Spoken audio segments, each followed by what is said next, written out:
ورحمة الله وبركاته. الحمد لله رب العالمين، والصلاة والسلام على أشرف الأنبياء والمرسلين، نحمده ونستعين ونستغفره، فإن أصدق الحديث كتاب الله، وخير الهدي هدي محمد صلى الله عليه وسلم، وشر الأمور محدثاتها، وكل محدثة بدعة، وكل بدعة ضلالة، وكل ضلالة في النار. قال رب اشرح لي صدري ويسر لي أمري واحلل عقدة من لساني يفقهوا قولي. Alhamdulillah, bersyukur kehadrat Allah Subhanahu Wa Taala kerana dapat bersama pada malam ini. InsyaAllah pada malam ini kita nak sambung perbincangan berkaitan tajuk pada muka surat 40 itu, Kaifiyatu Khilafati Siddiq radhiyallahu anhu wa maqtanafaha min a'malihi al-majidah. Bagaimana khilafah As-Siddiq radhiyallahu anhu dan apakah suasana yang melingkunginya. Jadi pada minggu lepas kita telah sebut sebahagian berkenaan dengan bagaimana situasi yang melingkungi proses Sayyidina Abu Bakar menjawat jawatan khalifah selepas wafatnya Rasulullah sallallahu alaihi wasallam. Seperti yang telah disebut pada minggu lepas bahawa Sayyidina Abu Bakar semasa wafat Nabi sallallahu alaihi wasallam, mana Sayyidina Abu Bakar ni berada di Sunh. Ini minggu lepas kita sebut minggu lepas. Jadi bila diceritakan atau disampaikan kepada Abu Bakar berkenaan dengan kewafatan Rasulullah sallallahu alaihi wasallam, maka Rasulullah pun pergilah, bertolak daripada rumah dia di Sunh, dan pergi ke rumah anak dia Aisyah, kerana di rumah itulah meninggal Rasulullah, wafat Rasulullah sallallahu alaihi wasallam. Kemudian selepas daripada Sayyidina Abu Bakar mana cium jenazah Rasulullah itu, kita sebut akabat, makna dia peluk, seperti yang kita sebut pada minggu lepas.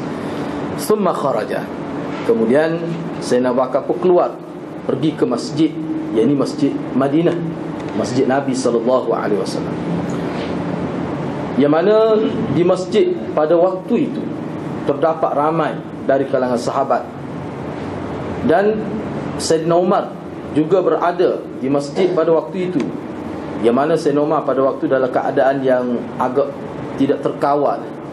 Kesan daripada wafat Rasulullah ni, Sayyidina Umar jadi macam meracau meracau, ataupun kita bahasa Kelantan kita jadi macam kecek tu dihilai pertimbangan sikit sehingga antara yang disebut oleh Sayyidina Umar ni, dia akan pancung ataupun dia akan pukul sesiapa yang kata Muhammad ini meninggal. Siapa yang kata Muhammad ini wafat, Muhammad ini mati, maka dia akan pancung leher. Jadi Sayyidina Abu Bakar As-Siddiq bila tiba di masjid telah naik atas mimbar Masjid Madinah. Lalu Sayyidina Abu Bakar berkhutbah, khutbah biasalah, seperti mana kaedah khutbah, puji nama Allah semua. Kemudian antara yang diucapkan oleh Sayyidina Abu Bakar, dia kata, ayyuhan nas, man kana ya'budu Muhammadan fa inna Muhammadan qad mat, wa man kana ya'budu Allah fa inna Allah ta'ala hayyul la yamut. Kemudian dia baca ayat Quran. Hal ni pun telah kita sebut dah minggu lepas ni. Jadi bila Sayyidina Abu Bakar baca ayat Quran, wa ma Muhammadun illa rasulun qad khalat min qablihi ar-rusul afa immata aw qutila qalabtum ala a'qabikum wa man yanqalib ala aqibaihi falan yadurra Allah shay'a wa sayajzi Allahu asy-syakirin. Surah Al-Imran. Muhammad itu tidak lebih melainkan seorang rasul. Muhammad itu, makna ayat ni kalau kita nak terjemah Muhammad itu manusia biasa, cuma dia adalah rasul yang telah diutuskan oleh Allah, seperti mana sebelum Muhammad ini sudah ramai Allah mengutuskan para rasul. Apakah dengan sebab matinya Muhammad ataupun terbunuhnya Muhammad dalam peperangan misalnya, maka engkau akan menjadi murtad? Dan sesiapa yang murtad dengan sebab kematian Muhammad ini, maka kemurtadan dia itu sedikit pun tidak memberi kesan buruk kepada Allah Subhanahu wa ta'ala. Dan pasti Allah akan membalas orang-orang yang bersyukur kepadanya. Jadi bila dibaca ayat ni, maka seakan-akan disebutkan seolah-olah ayat ni baru turun. Jadi sebenarnya ayat ni turun lama dah. Sahabat pun tahu dah, sahabat pun duk baca dah. Tapi jadi tak teringat sekali turun tu. Satu ketika tu jadi tak teringat pada ayat ni. Kesan daripada wafat orang yang tersayang, iaitu Nabi SAW. Tapi bila Sayyidina Abu Bakar baca ayat tu, maka orang ramai pun turut membacanya, sehingga disebutkan di lorong-lorong Madinah pada waktu tu, semua orang duk baca ayat ni lah, sebagai nak menenangkan jiwa, nak menenangkan jiwa, nak memberi satu semangat lain, nak mengingatkan diri sendiri bahawa kematian Nabi SAW bukanlah perkara yang luar biasa. Tu. Jadi oleh kerana peramah pakak baca setiap rumah, setiap lawan pakak baca seolah-olah ayat tu baru turun, padahalnya tidak begitu. Baik, itu cerita dia. Nah, ini kesan dia lah, ini kesan dia. Daripada sini kalau kita tengok dalam syarah-syarah hadis disebut ini bukan nak menampakkan keburukan Sayyidina Umar. Kalau pada setengah-setengah musuh-musuh Islam itu, dia sebut tengok Sayyidina Umar, mudah hilang pertimbangan nak jadi pemimpin lagu mana lagu tu. Dah mudah saya sebut dah Sayyidina Umar. Siapa kecek jadi macam tak betul, nak pancung orang tak terkalu. Dah. Yalah kalau berlaku Sayyidina Umar, enggak Sayyidina Abu Bakar pun kamu kata kafir. Tak ada pelik apa. Biarlah kita kata kelemahan Sayyidina Umar. Tapi buat Syekh Sayyidina Abu Bakar yang begini teguh iman dia ni, hati dia mantap sungguh, subut sungguh, pun dia kata kafir kok. Bahkan lebih kafir pada iblis Abu Bakar ni dalam kitab Syiah sebut. Jadi Sayyidina Umar antara yang kuat dihentam ni kerana apa? Kerana ini dah antara sahabat yang paling berjaya, sahabat yang sangat hebat. Baiklah, selepas daripada itu, ini rentetan dia punya kronologi dah, sejarah tu. Selepas daripada itu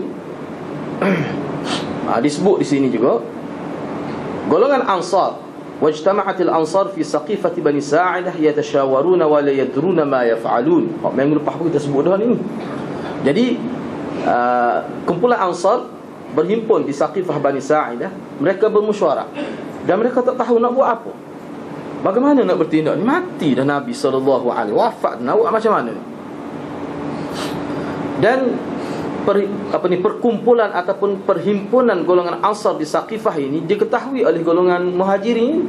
Jadi mereka pun kira-kiranya nak atawakil lah, nak atawakil supaya ajak kelompok Ansar tu kira-kiranya mari sini, mari kita bincang sini. Maka Sayyidina Abu Bakar kata tak payah ajak dia, kita pergi kat dia. Kita pergi ke hadrat Ansar ini, kita pergi bertemu dengan golongan Ansar ini. Maka puak sahabat pun termasuk Sayyidina Abu Bakar pergi bertemu dengan puak Ansar di Saqifah Bani Sa'idah. Antara yang perginya Sayyidina Abu Bakar, Sayyidina Umar, Abu Ubaidah Al-Jarrah. Fataraja'ul kalam, dan mereka pun berbincanglah, saling memberi pandangan dan pendapat. Ada di kalangan Ansar yang berpendapat bahawa minna amirun wa minkum amir. Kalau nak lantik pemimpin ni bukan pemimpin hak mengganti Nabi maksudnya. Khalifah lah. Amir ini maknanya pemimpin yang nak memimpin umat Islam pada itu, yang mengganti tempat Nabi. Kalau sebelum ni Nabi seorang lah ketuanya, tapi setelah Nabi wafat, kata pandangan Ansar, kata maknanya biar ada satu jawatan bersama lah. Yang ni di kalangan kami ada satu amir, ketua. Di kalangan kamu pun wahai Muhajirin, kamu lantiklah orang pilihan yang terbaik di kalangan kamu untuk menjadi pemimpin. Kedua orang jadi. Lagu mana dua orang PM ni? Mana boleh lagu tu? Orang tak buat kerja lagu tu. Maka Sayyidina Abu Bakar pun kata ni. Sebab dia pening, dia jadi macam satu ketika lah, satu suasana saat itu dalam keadaan wafat Rasulullah tu, itu antara benda yang berlaku. Tapi kok mana pun kita kena ingat, seperti yang saya sebut pada minggu lepas, Ansar ini bukan seorang, bukan 1000, lama. Jadi bila dia bercakap, dia bukan mewakili orang yang bercakap itu sahaja, tapi bila dia bercakap, ungkapan yang keluar itu dia mewakili satu kelompok besar. Jadi bila kelompok besar, dia mesti tegas ayat dia. Sebab pemimpin kecil, dia kalau dia wakil parti, dia tak boleh nak berunding tak terkali, mesti dia kena tegas. Sebab tu bukan masalah individu, masalah jemaah. Dia tak boleh, walaupun kata-kata kalau dia seorang lah, kalau kita mesyuarat, yang masalah tu kita seorang, kita tak apalah, biarlah saya bui hak saya. Tapi kalau dia wakil jemaah besar, dia tak boleh buat begitu. Dia mesti tegas. Kita kena faham lah benda ni. Sebab apa saya tekan tu? Sebabnya ini, padahal kita tengok sini sebenarnya tak ada ruang apa kita nak kritik sahabat sini ni sebenarnya. Tak ada ruang untuk kita kata sahabat ni gila kuasa, sahabat ni teruk. Tak ada ruang sini sebenarnya. Tapi musuh Islam dia guna tengok, tak ada meja lain.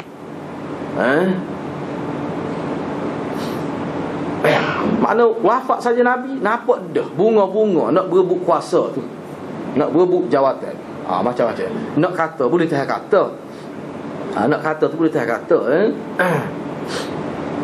Cuba kita tengoklah sekarang ni musim pilihan raya. Nak 4 kali mesyuarat tak ada lagi. Padahal untuk wakil satu dun je tu, biasa dah tu. Memang dah kita muka dia tu bukan dia wakil diri dia, dia wakil satu jemaah dia, satu kumpulan dia.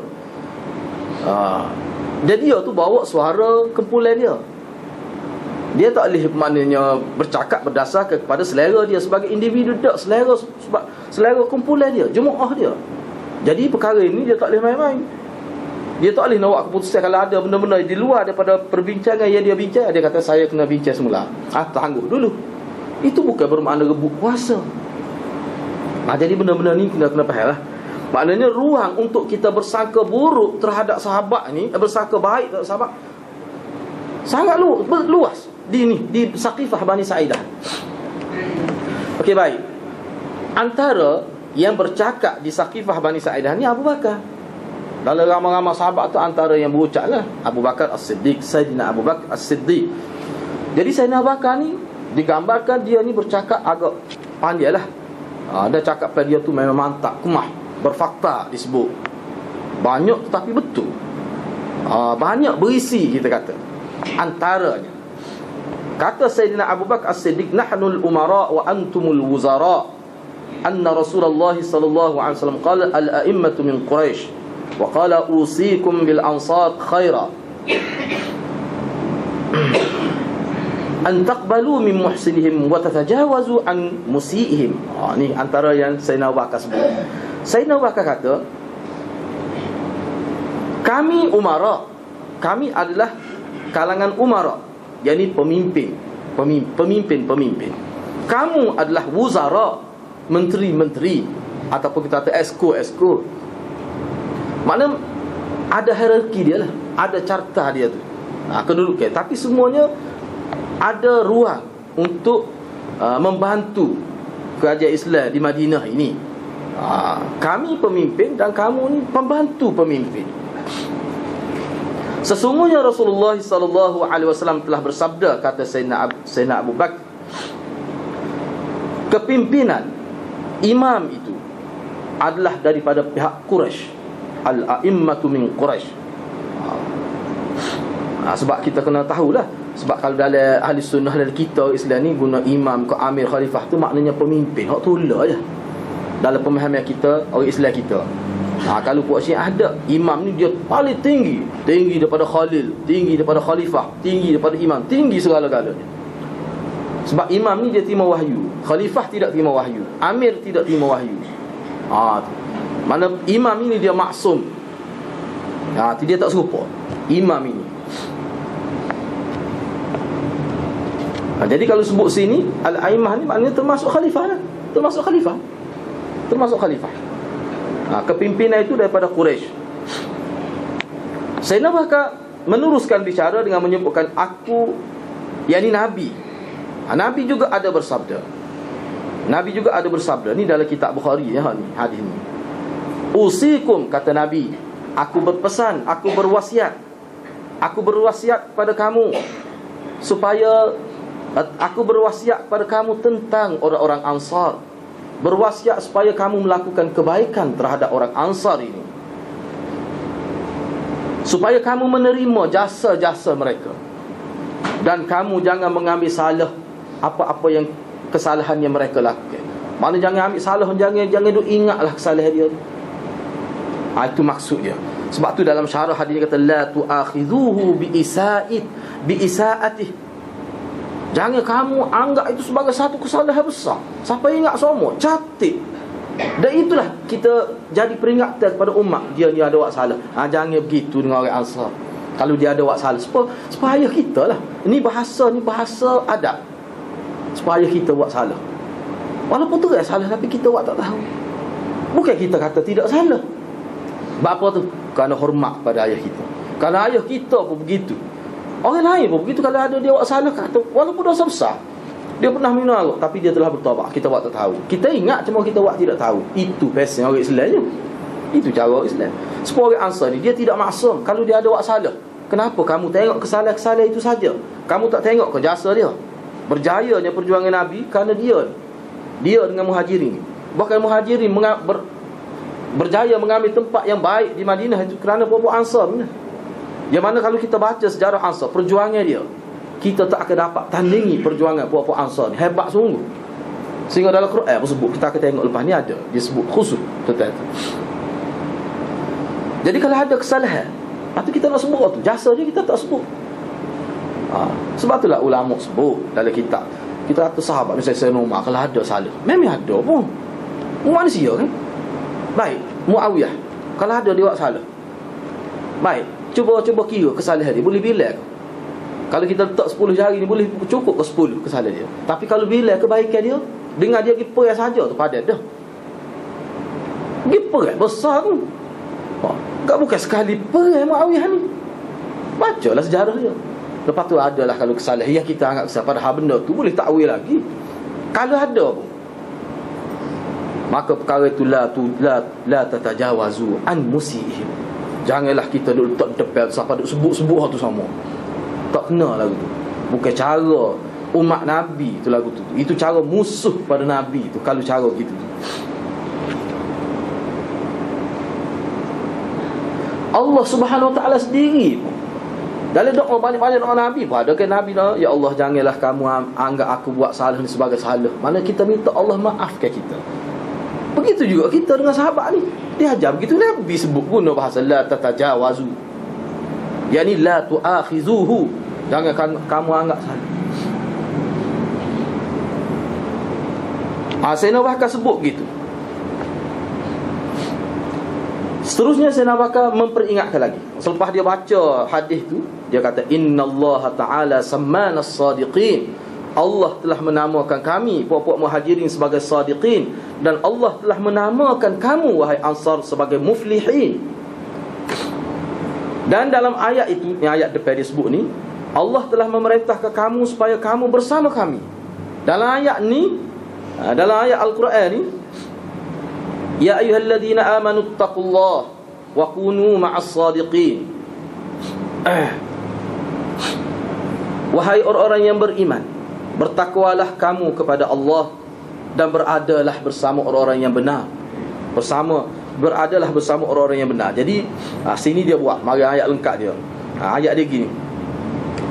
Lil fuqara'il muhajirin alladhina ukhriju min diyarihim wa amwalihim yabtaghuna fadlan min Allah wa ridwana wa yansuruna Allah wa rasulahu ulaika humus sadiqun والذين تبوأوا الدار والإيمان من قبلهم يحبون من هاجر إليهم ولا يجدون في أنفسهم حاجة مما أوتوا ويؤثرون على أنفسهم ولو كان بهم خصاصة ومن يوق شح نفسه فأولئك هم المفلحون.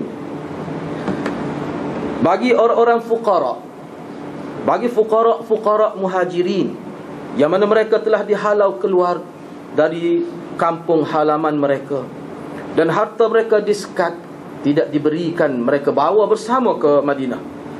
Mereka melakukan itu yabtaghuna fadlan min Allah, wa ridwana. Mereka lakukan itu semata-mata mencari kelebihan kurniaan dari sisi Allah dan untuk mencapai redha Allah. Tujuan buat gitu tu. Mereka telah membantu Allah dan Rasul Allah. Itulah dia orang-orang yang benar. Sadiqun ni mana-mana tafsir akan sebut ini darjah kebesaran yang Allah sebut kepada puak-puak muhajirin. Jadi dalam ayat ni Allah menamakan muhajirin as-sadiqun. Walladzina tabawwa'ud dar wal imana min qablihim, dan orang-orang yang mendiami bumi Madinah dengan penuh keimanan itu. Sebelum mereka tiba di bumi Madinah tu lagi, mereka sayang, mereka kasih, mereka cinta kepada kawan-kawan yang berhijrah ke kampung halaman mereka. Dan tidak ada sedikit pun dalam sanubari dalam jiwa mereka hajatan, rasa mahu, rasa hendak kepada apa yang mereka telah berikan kepada golongan muhajirin. Dan mereka mengutamakan muhajirin berbanding diri-diri mereka sendiri, walaupun pada ketika itu mereka juga memerlukan perkara itu. Dan sesiapa yang boleh mengekang, menyekak perasaan kikit, kedekut dan sebagainya, itulah dia orang-orang yang berjaya. Jadi puak-puak Madinah ni disebut golongan Ansar sebagai muflihun. Dalam Quran sebut muflihun dengan sifat-sifat dia tadi.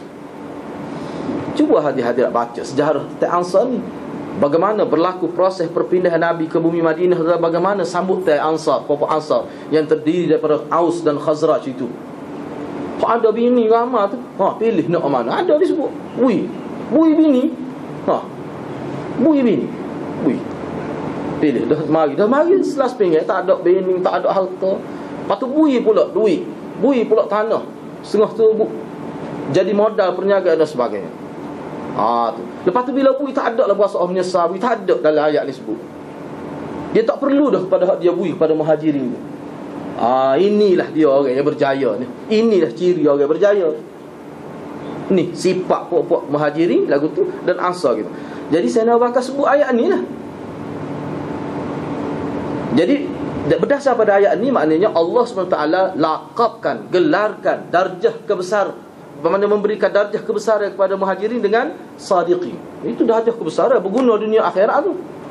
Kita kata kalau darjah kebesaran atas dunia ni langsung tak memberi kesan kepada kehidupan di hari akhirat tu, tak ada datuk ke apa misalnya, pingat-pingat yang dianugerahkan, itu tidak menjadi nilai di hari akhirat.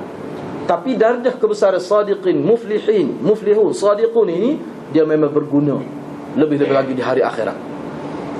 Jadi sekarang ni kamu tahu, kami muhajirin dinamakan sadiqun, kamu sebagai muflihun. Cuba tengok ayat lain, misalnya ayat Taubah. Cuba tengok ayat lain. Allah kata, ya ayyuhalladzina amanu taqullah, wahai orang-orang yang beriman, bertakwalah kamu kepada Allah, wa kunu ma'as sadiqin, hendaklah kamu berada bersama orang-orang yang benar. Jadi kamu tu wuzara, pembantu kami. Mana kena pergi pada puak Quraisy dan puak muhajirin. Puak muhajirin, kerana Ansar ni tidak puak Quraisy dia. Gitu. Dan banyak lagi lah, ila ghairi dzalika minal aqwalil musibati wal adillatil qawiyyah. Banyak lagi lah ucapan-ucapan yang bernas yang dikeluarkan oleh Sayyidina Abu Bakar As-Siddiq.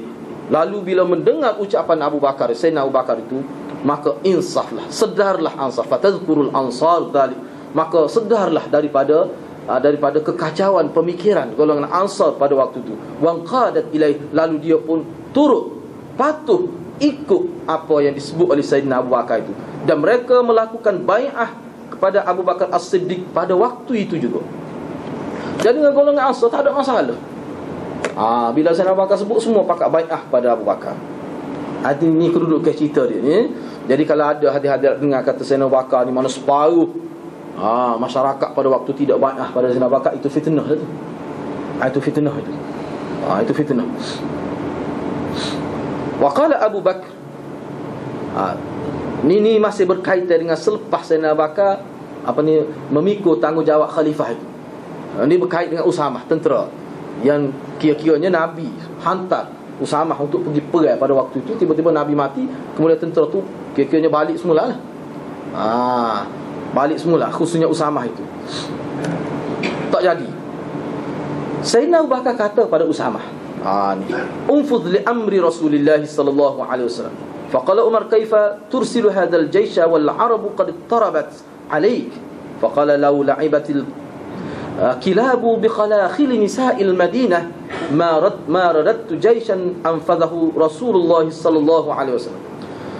Kata Sayyidina Abu Bakar kepada Usamah, dia kata, laksanakanlah perintah Rasulullah sallallahu alaihi wasallam. Kamu teruskanlah peperangan kerana kamu telah dihantar oleh Rasulullah. Cuma tak jadi kerana Rasulullah mati, wafat. Jadi Sayyidina Abu Bakar sambung kerja Nabi. Mana kita kata arahan Nabi, kerja Nabi itu tidak berhenti sekejap jalan. Dia sambung terus menerus oleh Abu Bakar. Maka bila begitu, padahal pada waktu ni, saat baru memegang jawatan ni, kira-kiranya tidak stabil lagi politik ni. Tidak stabil lagi ni politik pada waktu ni. Ni mana ada dah ni gejala-gejala murtad dan sebagainya, ada dah ni bunyi-bunyi ni. Ni sini walaupun dalam kitab ni ringkas sebutnya. Kalau kita tengok dalam kitab-kitab lain, mana keadaan politik tu terumbang-ambing lagi. Tidak stabil lagi. Tapi Sayyidina Abu Bakar arah tentera Usamah supaya teruskan dengan tentera dia untuk pergi perang tu. Maka Sayyidina Umar bagi pandangan. Dia kata, bagaimana mana tuan hamba, bagaimana engkau boleh melepaskan tentera ini pergi walaupun dengan maksud untuk sambung kerja Rasulullah, sedangkan orang Arab ittarabat, masih terumbang-ambing, masih tidak berada dalam keadaan yang tenang pada waktu itu. Macam tak, makna kita kata media pada waktu itu masih lagi membicarakan isu pelantikan jawatan khalifah. Tak lesah lagi. Gitu ni bunyi, kelompok bunyi gini macam tak jelas. Ittarabat tak tenang lagi berkenaan jawatan pemilihan khalifah. Tak tenang lagi. Bagaimana engkau boleh nak menghantar tentera Usamah ini? Apa jawab Sayyidina Abu Bakar? Ini jawab sebagai seorang yang confident, yakin betul dia ni. Apa yang dia buat ni? Dia kata, kalaulah anjing-anjing, kalaulah anjing-anjing bermain ni, maksudnya gonggong lah, gonggong, betis-betis wanita Madinah.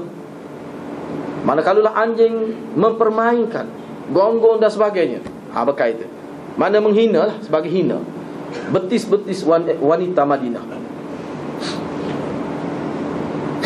aku tidak akan tarik balik arahan Rasulullah yang mengarahkan supaya Usamah keluar mengetuai tentera untuk berperang. Aku tidak akan sekat. Aku akan sambung terus kerja Rasulullah sallallahu alaihi wasallam. Jadi perkara itu selepas tu, maknanya perkara itu disokonglah oleh sahabat. Disokong oleh sahabat. Cuma sini dia tak sebut dalam kitab lain apa politik Abu Bakar sebenarnya. Senuma apa tak nampak. Memang cerdik luar biasa Abu Bakar ni. Diperakui. Sayyidina Abu Bakar ni dia tahu maklumat tu. Kalau tarik balik tentera tu dah, dia semakin nampak gejolak yang berlaku, politik yang tidak stabil lagi nampak besar pada Rom dengan Parsi pada waktu itu. Ini penerusan kerja Rasulullah khusus dalam bab hantar tentera Usamah ni, salah satunya pada pandangan bacaan politik Sayyidina Abu Bakar ni. Nak suruh nampak Islam ni kuat, jangan nampak tergugat. Walaupun kalau ada sikit sebanyak itu kita tangani dengan cara biasa, hantar juga. Jadi ni kalau pakat tu lagi tentera balik semula ke Pengkalan dah, maknanya ini berlaku satu benda yang besar. Mana masalah dalamnya. Kita kena ingat Rom, Parsi pada waktu musuh pokok Yahudi yang Nabi halau daripada Jazirah Arab, dia sentiasa memerhati keadaan perkembangan politik di Madinah ni. Kalau mengikut ulama lah dalam buku-buku sini dia ringkas dia sebut. Misalnya dalam kitab ni misalnya dia ada sebut juga sikit sebanyak, tapi yang ni sikit lah. Ni kitab ni Itmamul Wafa fi Siratil Khulafa, Syekh Muhammad Khudaribi ni. Ni tentang sahabat. Pengarang Nurul Yakin tu lah. Tapi hak ni tak ada terjemahan Indonesia kitab ni. Tak tahu apa lah. Kalau Nurul Yakin tak ada. Sini pun ada sebut, kita akan sebut sikit lah berkaitan tu ni. Jadi antara faktornya kan itulah, Sayyidina Abu Bakar politik dia bila dihantar tu nampak untuk memberi gambaran kepada musuh Islam, sama ada Yahudi ke Parsi ke Rom pada waktu itu, bahawa Islam tidak tergugat dengan wafatnya Rasulullah sallallahu alaihi wasallam. Islam tetap kuat. Sehingga bila mati Rasulullah dari suasana itu, beberapa hari hantar tentera sambung kerja Rasulullah, tak ada masalah. Maknanya proses peralihan kuasa dengan wafatnya Rasulullah berlaku dengan cara baik. Islam tetap kuat. Walaupun selepas tu ada orang murtad pun, itu selepas pada tu. Tangan ni selepas pada tu. Dah ni dia ada bincang khusus tentang ar-riddah. Tentang orang murtad tu. Itu sebenarnya maksud Sayyidina Abu Bakar ni. Mana dia dah mikir tu benda-benda lagu tu. Sebab dalam kitab kalau kita baca, memang antara yang disebut oleh musuh Islam, khususnya Parsi, dia kata khususnya Yahudi, misalnya dalam kitab Badlul Majhud, misalnya fi isbati musyabahatir Rafidah bil Yahud, suatu usaha yang gigih untuk menyatakan serupanya Syiah tu dengan Yahudi. Kitab 1000 muka surat, hampir 1000 muka surat. Itu dia ada sebut juga. Dia ada sebut juga perkara ni. Pandangan ahli-ahli sejarah tindakan Abu Bakar, positifnya tindakan Abu Bakar tu dari sudut politik semasa pada waktu itu, menyebabkan jadi Rom, Parsi, Yahudi tetap rasa gerung kepada kerajaan Abu Bakar walaupun Nabi sudah wafat. Sebab apa? Sebab nampak stabil. Tengok dia boleh pergi hantar tentera selalu. Jadi hak ni lah cerdiknya Sayyidina Abu Bakar.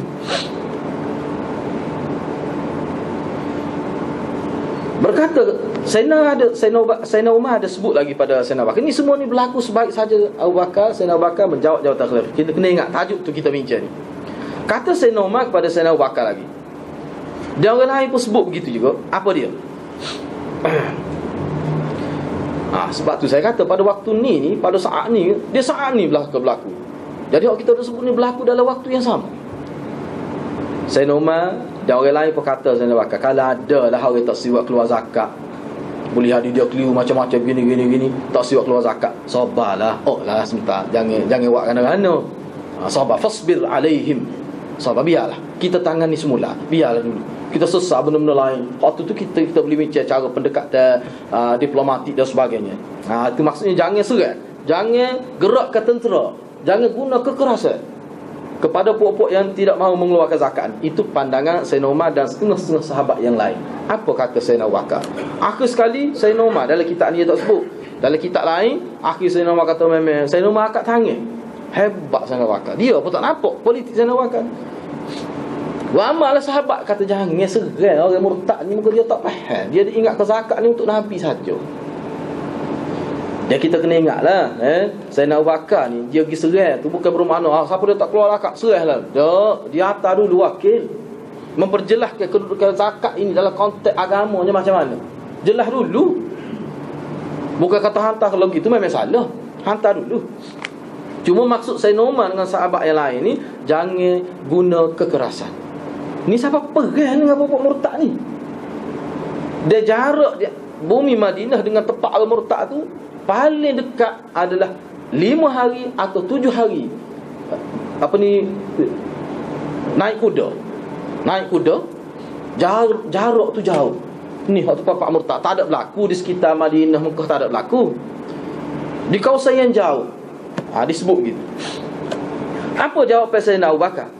Sayyidina Abu Bakar kata, wallahi law mana'uni iqalan kanu yu'addunahu ila Rasulillah sallallahu alaihi wasallam laqataltuhum alayhi wallahi la uqatilanna man farraqa baina as-salati waz-zakah. Qila wa ma'a man tuqatil? Qala wahdi hatta tanfarida salafati. Kata Sayyidina Abu Bakar, demi Allah, sekiranya mereka tidak mahu memberikan tanggung iqal yang sama, belenggu ataupun perjanjian, mereka tidak mahu bayar kita kata harta secara wajib, zakat tu, yang mana sebelum ini mereka telah keluarkan harta itu kepada Rasulullah sallallahu alaihi wasallam, zakat maksudnya, laqataltuhum alaih, aku akan perangi mereka. Kata Sayyidina Abu Bakar dengan bahasa yang cukup terang, pasti aku akan perangi mereka. Demi Allah, aku pasti akan serang orang yang membeza-bezakan antara salat dengan zakat ini. Lalu dikata pada Sayyidina Abu Bakar, nak perang dengan siapa? Mu nak perang dengan siapa, wahai Abu Bakar? Sayyidina Abu Bakar kata, aku akan perang walaupun aku seorang, sehingga hilang nyawa, sehingga titisan darah terakhir. Maksud tanfaridus salafati, sehingga titisan darah terakhir. Aku seorang pun aku akan perang. Tu baru kemimpinan sungguh. Berani nak ya. Qala wahdi hatta tanfarida salafati. Salafati ni asal ni. Dua tekak ni. Dua tepi tekak ni. Safhatul unuq. As-salifah safhatul unuq wa huma salifatan min janibayhi wa la tanfaridu ihdahuma amma yalih illa bil maut. Illa bil maut disebut begitu Mana dua. Mana hak ni dia tidak akan berdenyut kedua-dua kecuali dengan mati. Saya nak kata kalau denyut sah aku pergi lagi perang. Tu dia. Nak kalau bahasa kita kan. Mana kalau kita tak lagi perang dengan berjalan ngesok pun kita pergi perang. No. Sekolah ni lah. Kalau semangat hidup di perantauan kan kita baca dah. Ngesok pergi lagi 5 Mei ni. Jalan tu. Hak jenis lagu tu lah tu. Nak yang semangat ni. Nah. Tunggu ni ya. Hak ni dak perang ni. Perang ni. Mati dah tak. Mati. Sebab kalau kita tengok lah ni orang kita dia faham ni macam pesta gitu. Ya nampak tu. Nah, hak ni mati ni peperangan. Sampai begitu sekali. Jadi benda-benda ni pun dalam kitab ni Syekh Khudaribik ni pun dia sebut jugalah. Sebab apa Sayyidina Abu Bakar mengambil sikap tegas terhadap pokok riddah ni. Pokok murtad ini, murtaddin ini. Atas rasa ni kan. Atas rasa nak mengukuhkan kedudukan umat Islam tu. Sebab pokok ni ramah ni dia mampu lawan kerajaan, dia mampu perang dengan tentera Islam pada waktu itu. Ramah pun dia.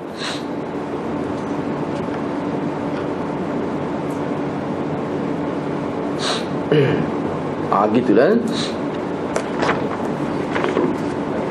Tak apa saya nak sebut sikit ni dalam kitab ni sebab dalam hal ni Sayyidina Abu Bakar sebut al-a'immatu min Quraisy. Dalam hal ni dia buat tajuk khusus. Kita nak sebut sikit sini. Kenapa Nabi sebut al-a'immatu min Quraisy? Dan Sayyidina Abu Bakar guna tu. Dan orang Arab faham dan dia terima. Dan dia terima. Cuma masalah sebab ada kalau kita tengok kitab-kitab baru misalnya khususnya buat Syiah apa dia ya apa Syiah tu sekarang al-a'immatu min Quraisy ni apa maksud? Apakah ini menunjukkan Nabi ni berjual kebangsaan aku? Tengok tu nak akak Quraisy. Tak boleh kena Quraisy ke lagu mana? Apakah dengan erti makna kalau makna bolehkah kita tafsir? Tak. Bolehkah kita tafsir? Kalau Quraisy jahat setahun mana pun kena Quraisy juga. Apakah maksud begitu?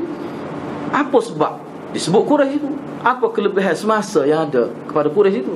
Dalam kitab ni dia buat tajuk khusus. Dia buat mari kenyataan Ibn Khaldun. As-sirru fi takhsis Quraisy bil khilafah. Rahsia di sebalik Nabi mengkhususkan Quraisy kepada jawatan khilafah. Nabi sebut hadis ni sebelum dia wafat. Seolah-olah macam isyarat dah. Selepas ni kalau aku mati, ni lah ciri-ciri untuk cari mimpi kena guna hadis ni. Ini hadis yang mula-mula sekali. Dalil yang paling utama yang digunakan oleh Sayyidina Abu Bakar di samping dalil-dalil ayat hadis-hadis yang lain, inilah antara dalil yang mula-mula sekali disebut oleh Sayyidina Abu Bakar, al-a'immatu min Quraisy.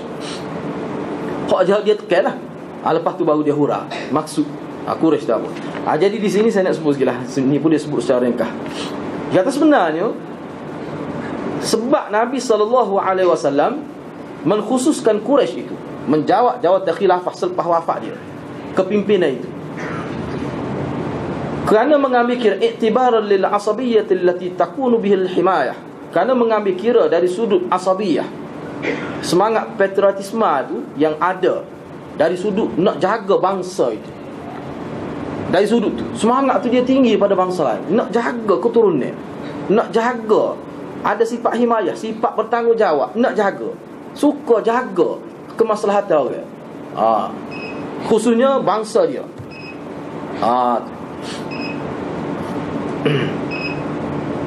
Jadi hak ni penting. Ni kalau bangsa dia boleh tak boleh jaga, ni dia jaga lagu umbak lagu mana? Itu. Tapi hak ni tak, dia sanggup sanggup mati.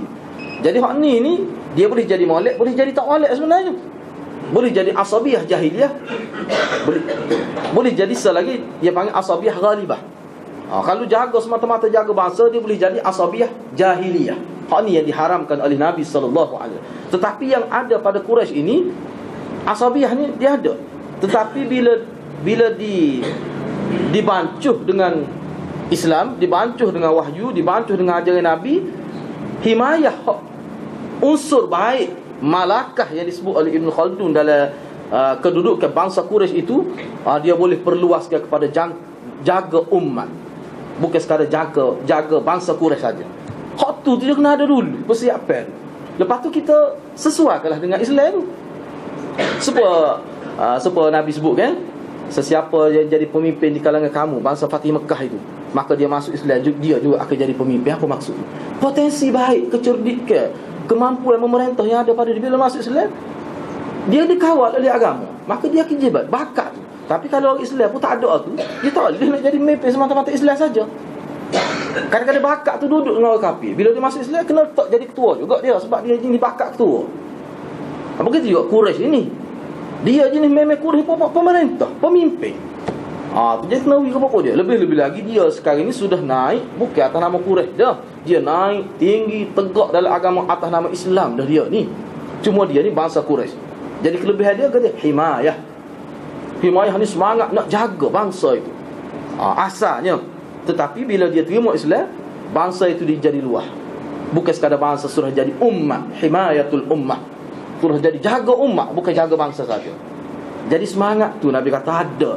Jadi semangat ni, kalau mengikut Ibn Khaldun adalah huraian dia ni, kalau semangat tu ialah tak ada dah kelebihan Quraisy itu. Tak ada dah kelebihan tu. Kelebihan tu ada ketika tu. Kalau hilang kelebihan tu, tak ada dah al-a'immatu min Quraisy. Sebab itulah dalam huraian ni Ibn Khaldun kata hak ni Nabi sebut ni maksudnya apa ni, asabiyah ghalibah. Kemampuan dia menarik orang. Dia boleh menguasai orang. Sifat dia tu gitu. Sebab kita kata di Malaysia ni lah, masyarakat majmuk. Agak-agak bangsa mana yang kira-kiranya kalau dia naik orang tidak ngepek lah mana. Agak-agak. Kalau kita guna kira-kira cara orang kampung kita, misalnya contoh kita, memang kalau naik Cina je, agak mana agak. Hak ni kecek tak stabil. Kalau India nak jadi PM misalnya, tak stabil juga. Apa tu? Sebab orang apa? Ada tapi kalau naik, kalau bunyi pun tak padai lah nak jadi gelegak tu. Tak padai. Dia tenang. Maknanya kok mana orang Melayu tu kira asal tu. Seperti mana Quraisy tu asal.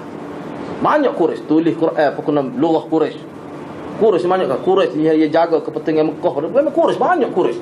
Urusan Quraisy ni. Melayu pun gitu juga. Tengok asal apa kan? Tanah Melayu. Baru tukar Malaysia tu. Baru tukar tu. Asalnya Melayu, tapi tanah Melayu, raja Melayu. Banyak jenis kaitkan dengan Melayu. Itu makna ada tu. Lepas tu dia pun bila dia jaga semua. Hukum mana pun. Betul lah, tak betul tak ada juga. Tapi kita kira secara umum. Jadi orang Arab Quraisy kira dia ada tu asabiyah ghalibah. Dia boleh menguasai orang. Saya ambil contoh gini. Misalnya kalau dalam satu kelas, bila kita nak pilih pemimpin, nak pilih ketua kelas lah, pelajar 40 orang, kita pilih lagu mana? Dia ni kalau dia buat apa-apa mesti orang ikut dia. Tak tahu apa. Maknanya dia ada ghalibah tu. Dia ada ghalibah, dia ada unsur. Orang dengar kata dia, setengah pelajar ni kalau dia royak apa-apa orang buat tak tahu itu. Tapi setengah orang tu nyanyi, setengah pelajar. Kalau seorang guru dia kenapa? Ni dia lantik rektor, lambat suruh orang buat belakang.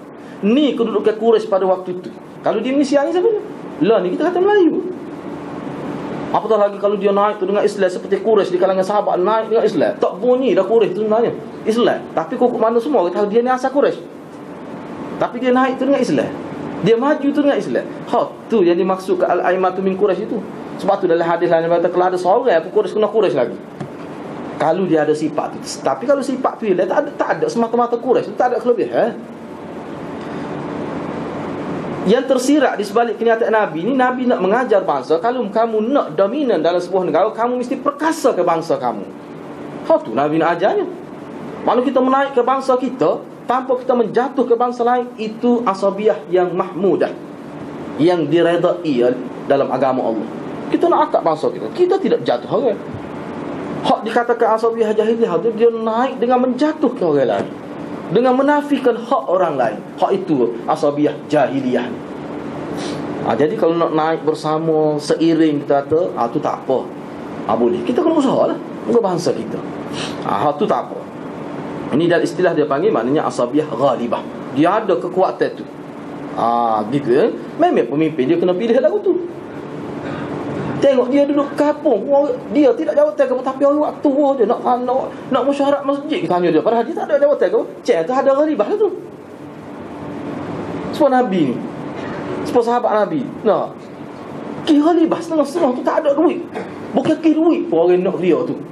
Kalau kira duit, tu kita kira mula. Ni bukan kira duit pun, kerana kelebihan yang ada, malakah. Mana kuasa dalaman diri dia tu diterima oleh macam. Jadi umumnya Quraisy gitu. Dia semua orang tahu Quraisy ni dia keluarga pemimpin. Quraisy ni. Sebabnya disebut sini. Kalaulah ni falau ju'ila al-amru fi siwahum latuwqi'a iftiraqul kalimati bi mukhalafatihim wa adamu qiyadihim fataftariqul jama'ah wa takhtaliful kalimah wa hadha ma hadzarahu syar'u. Sebabnya kalaulah jawatan pemimpin tidak diberi pada Quraisy, minta diberi pada Ansar atau diberi pada kabilah-kabilah tertentu, pasti akan berlaku. Pastilah la tuwqi'a. Tuwqi'a ni cok kita tahu.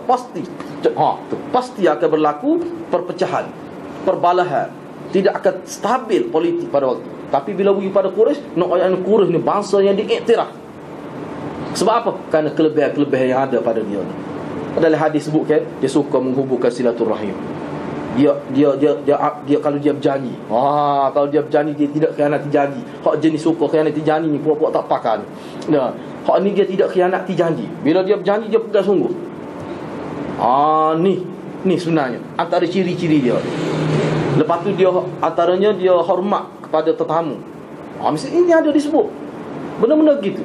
Lepas tu dia jagalah maruah bangsa dia jaga. Orang terkenal sebab terkenal dia ni jangan terbawa khianat pada bangsa dia. Dia memang dia pertahan bangsa dia. Jenis dia sensitif ni lagi. Hak tu ada. Cuma dia jadi baik potensi sebab saya sebut tadi lah. Sebab Ibn Khaldun sebut jadi baiknya sebab benda tu dia letak Islam yang memandu tu, asabiyah tu. Maka jadi molek. Itu maksud dia. Ini dia hurani satu muka surat lebih dia hurani dalam kitab ni. Itulah sebenarnya mana kedudukan Quraisy. Jadi dalam konteks sesebuah negara pun memang dia gitu. Sebab kalau kita tengok cerita-cerita pun bisa kita nampak Malaysia faham benda ni dalam bab politik ni. Kadang-kadang bila nak akak jenis mimpi dia cari lagi. Walaupun duk ala hutan duk dia ambil lagi keturunan raja tu. Apa raja tu? Walaupun kawan ni kadang-kadang kecil kecil ada situ tapi ambil sebab apa? Dia ni anak raja tu. Apa sebab raja tu hebat. Bunyi nama dia tak apa dah. Mungkin masyarakat dia ikut je. Gitu. Itu cara dia. Jadi benda-benda gini hadirat. Maknanya kedudukan di zaman Sayyidina Abu Bakar. Jadi bila Sayyidina Abu Bakar sebut gitu, maka masyarakat faham selalu. Dia nampaklah Quraisy tu apa dia Quraisy. Semua orang faham. Itulah maknanya kehebatan Sayyidina Abu Bakar, dia dah faham hadis Nabi. Sayyidina Abu Bakar dia faham Nabi sebut. Dia boleh. Mana gabungkan dengan ayat-ayat Quran untuk memberi faham kepada masyarakat. Akhir sekali senyap. Tak ada masalah gapo. Timbul pula selepas zaman Sayyidina Ali. Sebab-sebabnya akan datang kita akan bincang. Dia ada khusus bab tu. Di zaman Sayyidina Uthman, di zaman Sayyidina Ali. Kenapa? Apa sebab berlaku? Siapa perang lah berlaku. Tapi Islam masih tetap kuat lagi. Walaupun bunyi perang pun Islam sebar seluruh dunia. Itulah. Jadi benda tu insya-Allah dalam perbincangan kita ni waktu tu kita akan studi di zaman pemerintahan sahabat-sahabat lain selepas Sayyidina Abu Bakar. Jadi insya-Allah waktu kita akan sambung semula. Saya setakat itulah, wabillahi taufiq hidayah. Wassalamualaikum warahmatullahi wabarakatuh.